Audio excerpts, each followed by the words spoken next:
Guys তোমরা কিন্তু এর ভেতর থেকে বের হয়ে খুব ইজিলি এনিমিকে মারতে পারবা। এনিমি বুঝতেও পারবে না তুমি এনিমিকে মারছো কিনা। এন্ড আমি যে জায়গায় ঢুকেছি এর ভেতর থেকে র‍্যাঙ্ক পুশ করলে তোমাকে মারা তো দূরের কথা, একটা এনিমি দেখতেও পারবে না। তো গাইস আজকের ভিডিওটা তাদের জন্যই যারা হিরো থেকে মাস্টার উঠতে চাও। ভিডিওটা একটু স্কিপ না করে সম্পূর্ণ দেখার চেষ্টা করো, কারণ আমার মনে হয় তোমাকে এমন টিপস এন্ড ট্রিক্স আগে কেউ দেখায়নি, আমি তোমাদের সম্পূর্ণ ফ্রিতে দেখাবো। তাই চলো বেশি কথা না বলে তোমাদের টিপস এন্ড ট্রিক্স কিভাবে করতে হয় দেখাই দিই, সেটা তো ভিডিওর ভিতরেই দেখাবো।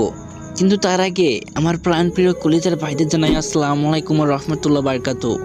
আশা করি সবাই ভালোই আছো। ভাইজান তোমরা অনেকে যারা আসো আমার ভিডিওতে লাইক করো না, কিন্তু কেন?